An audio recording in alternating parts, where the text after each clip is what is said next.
सुंदरवन के जंगल में रहने वाला कालू कौआ आज अपनी बेटी टुनटुनी चिड़िया के साथ शहर के जंगल जा रहा था।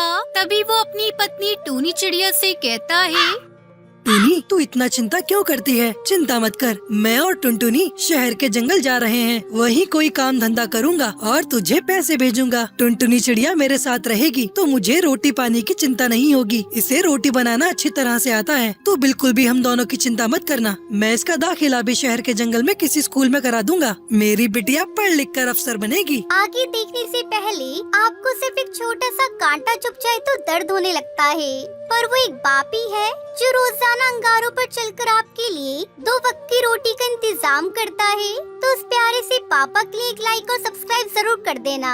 साथ ही अपने प्यारे से पापा के लिए ये वाला इमोजी जरूर सेंड। ठीक है जी, अपना और टुनटुनी चिड़िया का ध्यान रखना। मैं चिट्ठी भेजती रहूंगी और आप भी चिट्ठी भेजते रहना। दोनों बाप बेटी शहर के जंगल आ जाते हैं।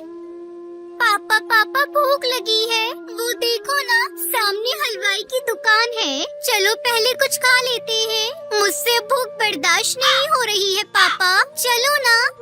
कालू को उस हलवाई बंटी कबूतर की दुकान पर जाता है। अरे 2 प्लेट कचौड़ी और जलेबी देना, मेरी बेटी को बहुत जोरों की भूख लगी है। भाई, शक्ल से तो तुम देहाती पक्षी मालूम पड़ते हो। लगता है शहर के जंगल में नए नए आए हो। पैसे तो है ना तुम्हारे पास? हाँ है ना पैसे मेरे पास, ये देखिए। अरे मेरी पोटली कहाँ गई? अरे ये क्या हो गया? लगता है किसी ने मेरी पोटली चुरा ली। भैया, ये शहर का जंगल है, यहाँ तो हर जगह पर चोर उचक्के पक्षी उड़ते फिरते हैं। तुम्हें अपना पैसा संभाल कर रखना चाहिए था। लेकिन बापू, अब तो बहुत तेज भूख लगी है, अब हम क्या खाएंगे? यही तो मैं भी सोच रहा हूँ बेटी, क्या करूँ? बंटी भैया से पूछता हूँ, अगर वो मुझे उधार जलेबी कचौड़ी दे दे।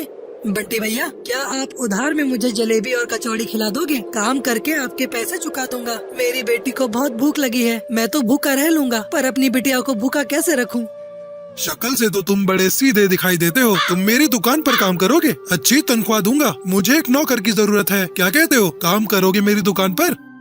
हाँ भैया, शहर के जंगल तो मैं काम करने ही आया था। आपने तो मेरे मुंह की बात छीन ली। मैं आपकी दुकान में काम करूंगा, लेकिन बंटी भैया, मुझे कचौड़ी बनाना नहीं आता। आप मुझे सिखा देना, फिर मैं बहुत ईमानदारी से आपका काम कर दूंगा। ठीक है, आ जाना कल से। ऐसे ही समय गुजरने लगा।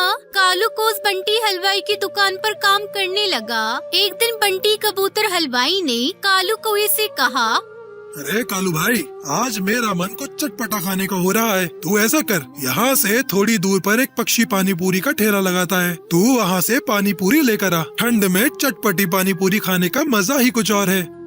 वहीं पर बैठी टुनटुनी चिड़िया उनकी बातों को सुन रही होती है और वो उनसे कहती है, बंटी अंकल, पानी पूरी तो मुझे भी अच्छी लगती है और मैं तो पानी पूरी बनाना भी जानती हूँ, लेकिन मेरे बापू के पास इतने पैसे नहीं है जो मैं पानी पूरी का ठेला लगा सकूँ।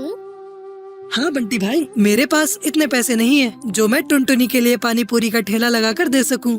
अच्छा, ऐसी बात है तो एक दिन तू मुझे भी पानी पूरी की 1 प्लेट बनाकर खिला। ये ले पैसे, फिर मैं बताऊंगा तेरी पानी पूरी कैसी है। अगले दिन टुनटुनी चिड़िया बंटी कबूतर को पानी पूरी बनाकर खिलाती है। अरे बाबा टुनटुनी, इसका तो कोई जवाब नहीं। ऐसी पानी पूरी तो मैंने आज तक नहीं खाई। तू ऐसा कर, मेरी दुकान के सामने एक पानी पूरी का ठेला लगा ले। पैसे की तू चिंता मत करना, मैं तेरी मदद करूँगा। लेकिन एक समस्या है, अगर मेरी बेटी काम करेगी तो वो पढ़ेगी कम। मैं तो इसे अफसर बनाना चाहता हूँ। अरे बापू, मैं पढ़ाई भी कर लूंगी, पानी पूरी का ठेला भी लगा लूंगी। सुबह स्कूल जाऊंगी और शाम को स्कूल से आने के बाद मैं पानी पूरी बेचा करूंगी। आप इसकी चिंता मत करो। ठीक है बेटा, जैसी तेरी मर्जी, लेकिन मेरे लायक कोई भी काम हो तो मुझे बता देना। टुनटुनी चिड़िया ने अपने पिता और बंटी कबूतर की मदद से दुकान के आगे पानी पूरी का ठेला लगा लिया। आओ आओ, स्वादिष्ट पानी पूरी खाओ। ऐसी स्वादिष्ट पानी पूरी आपने कभी नहीं खाई होगी। आओ आओ, खट्टी मीठी पानी पूरी खाओ। देखते ही देखते पानी पूरी खाने वाले पक्षियों की भीड़ लग जाती है। फिर कालू को अपनी बेटी टुनटुनी चिड़िया के साथ मिलकर पानी पूरी बेचने लगा। कुछ दिन बाद टूनी चिड़िया भी शहर के जंगल आ जाती है और फिर सभी साथ में खुशी खुशी रहने लगते हैं।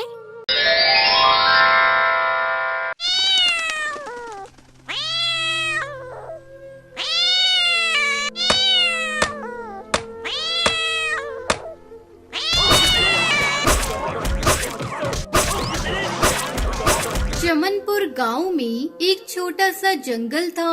उस जंगल में टुनटुनी चिड़िया अपनी सास सुंदरी कौवी के साथ रहती थी। उसका पति एक दिन जंगल में लकड़ियां लेने गया था, तभी एक बिल्ली ने उसे अपना शिकार बना लिया।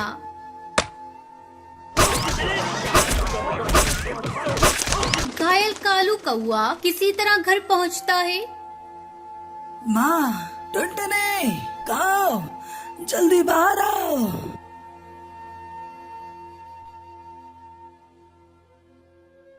अरे क्या हुआ जी आपको? बाप रे बाप, आपके पूरे शरीर से तो खून बह रहा है। किसने आपकी ऐसी हालत कर दी? तब तक आप लोग कमेंट पे बताएं 65 - 0 कितने होते हैं। एक बिल्ली। टुनटुनी, अब मैं नहीं बचूंगा। तुम घर का और माँ का ख्याल रखना। सुनहरी, मेरी बच्ची, मेरे पास आ। मैं तुझे आखिरी बार प्यार करना चाहता हूँ। टुनटुनी, मेरी बच्ची को खूब पढ़ाना। इतना कहते कहते कालू कौआ अपने प्राण त्याग देता है। ये सब क्या हो गया जी? अब मैं आपके बगैर कैसे जीऊंगी? पापा, पापा उठो ना पापा, मुझसे बात करो ना। क्या हुआ आपको? सुनहरी, मेरी बच्ची, अब तेरे पापा कभी नहीं उठेंगे। वो हमें छोड़कर चले गए। टुनटुनी दहाड़े मारकर रोई जा रही थी, तभी गुस्से में सुंदरी कौवी वहाँ आती है। अरे करमजली, मेरे बेटे को खा गई और अब रोने का नाटक कर रही है। तो मेरे बेटे को खा गई है। तू मनूस है, मनूस। जिस दिन तूने इस घर में कदम रखा, अपने ससुर को खा गई और अब मेरे बेटे को। तू डायन है, डायन। निकल जा मेरे घर से। अरे समधन जी, ये बेचारी कहाँ जाएगी? इसने अपने पति को खो दिया और आप इसे घर से निकाल रही हैं। मैं भी आपके आगे हाथ जोड़ रही हूँ। अब मेरा बेटा नहीं रहा, मैं आपके आगे हाथ जोड़ती हूँ। ले जाइए इसे और इसकी बेटी को, नहीं तो ये डायन एक दिन मुझे भी खा जाएगी। मेरा बेटा मर गया, अब इसका इस घर से कोई नाता नहीं। अभी 2 दिन पहले ही टुनटुनी की माँ उससे मिलने के लिए उसके पास आई थी। चल बेटी चल, वो घर भी तो तेरा अपना ही है। जहाँ तेरी इज्जत नहीं, वहाँ रहने से क्या फायदा। टुनटुनी अपनी बेटी को लेकर अपनी माँ के साथ अपने पिता के घर चली आती है। कुछ दिन बीत जाते हैं। एक दिन टुनटुनी की सहेली बुलबुल उससे मिलने आती है। अरे टुनटुनी, तूने अपनी कैसी हालत बना रखी है? किसी के चले जाने से जिंदगी खत्म नहीं होती। तुझे जीना होगा अपनी बेटी के लिए। मेरी एक बात मान, तुझे पानी पूरी बहुत अच्छी बनाने आती है। तो ऐसा कर, अपनी पानी पूरी को नया रूप दे दे और बेचना शुरू कर। तेरा मन भी लगा रहेगा, फिर 4 पैसे भी घर में आएंगे, जिससे तू अपनी बेटी को किसी अच्छे स्कूल में पढ़ा सकती है। बुलबुल की बातों ने टुनटुनी पर गहरा असर डाला। वो कुछ ही दिनों बाद अपनी रंग बिरंगी पानी पूरी बनाकर बेचना शुरू कर देती है। पानी पूरी ले लो, रंगीन पूरी, चटपटी पानी पूरी, खट्टी मीठी पानी पूरी ले लो, पानी पूरी। बहुत ही जल्द टुनटुनी की रंगीन पानी पूरी की डिमांड बढ़ जाती है। टुनटुनी की पानी पूरी की तारीफ जब उसकी सास सुंदरी कौवी को मिलती है तो उसे अपने किए पर पछतावा होता है। वो उसकी माँ के घर जाती है।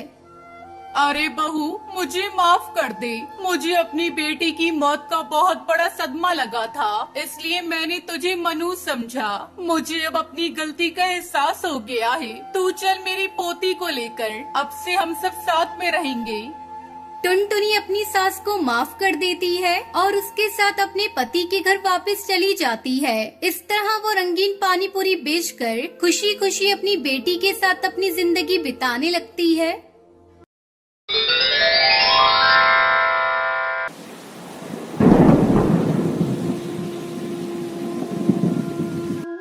केरला के जंगल में टुनटुनी चिड़िया अपने पति बंटी कबूतर और बेटी पिंकी और एक बेटे गोलू के साथ जंगल में रहती थी। टुनटुनी चिड़िया बंटी कबूतर खेती करके अपना गुजारा करते थे। बंटी कबूतर अपने खेत में हर प्रकार की सब्जियां और फसल उगाया करता था और उन्हें शहर की मंडी में अच्छे दामों पर बेच देता था। अजी सुनते हो जी, इस बार धान की फसल तो बहुत अच्छी हुई है। जल्द से जल्द इसे शहर ले जाकर बेच दो। बारिश का क्या भरोसा, बिन मौसम भी बारिश होने लगती है। तुम ठीक कहती हो, जल्द ही मैं अपनी फसल को ले जाकर शहर की मंडी में बेच दूंगा। तुम चिंता मत करो, बस बच्चों पर ध्यान दो। तब तक आप लोग कमेंट पे बताएं 39 + 25 कितने होते हैं। और उसका पति धान की फसल काट कर खेत में ही छोड़ देता है और खाली खेत में सब्जियों की बुआई करने लगता है। इसी तरह कुछ दिन गुजर जाते हैं। एक दिन गांव का कालू किसान उनके पास आता है। बंटी, अरे ओ बंटी, कहाँ हो भाई? जल्दी घोंसले से बाहर आओ, मुझे तुमसे जरूरी बात करनी है। क्या बात है कालू भाई, कौन सा जरूरी काम है? बताओ, मैं उसे पूरा करने की कोशिश करूंगा। बंटी भाई, बस आपसे यही कहना था, अपनी फसल के साथ मेरी भी फसल शहर में बेच देना। ठीक है कालू भाई, मैं 1-2 दिन में अपनी फसल बेचने जाऊंगा तो तुम्हारी भी फसल बेच दूंगा। कालू कौवा वहाँ से जाने लगता है। तभी टुनटुनी वहाँ आ जाती है और कालू से कहती है, अरे कालू भैया बैठिए, मैं अभी आपको ठंडा ठंडा तरबूज का शरबत पिलाती हूँ। गर्मी बहुत है। नहीं बहन, फिर कभी आकर शरबत पीऊंगा। ऐसा कहकर कालू किसान वहाँ से चला जाता है। रात को जब सभी सो रहे थे तभी अचानक बिजली कड़कने लगती है और बारिश शुरू हो जाती है। अब क्या होगा जी, हमारी सारी फसल खेत में पड़ी है, सब भीग जाएगी। अरे पगली, तू चिंता मत कर, अभी बारिश रुक जाएगी। देख, बादल जा रहे हैं। दोनों पति पत्नी काफी देर तक बारिश रुकने का इंतजार करते हैं, लेकिन बारिश होती ही जा रही थी। रात भर जोरों से बारिश होती रही। सुबह जब बारिश रुकी तो बंटी कबूतर टुनटुनी चिड़िया अपने खेत पर जाते हैं। वहाँ का नजारा देखकर दोनों पति पत्नी जोर जोर से रोने लगते हैं। सारे खेत में पानी भर गया था और उनकी फसल पूरी तरह से पानी में डूब चुकी थी। हे भगवान, ये तूने क्या कर डाला? सारी फसल बर्बाद हो गई। पता नहीं हमारी फसल को किसकी नजर लग गई।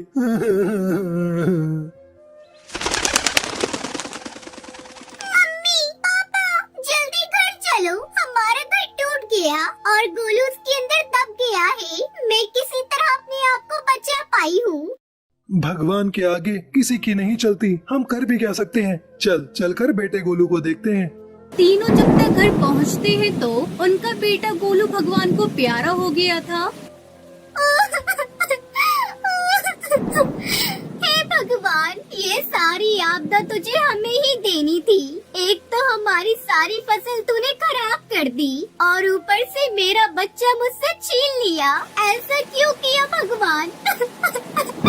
मेरा बेटा गोलू।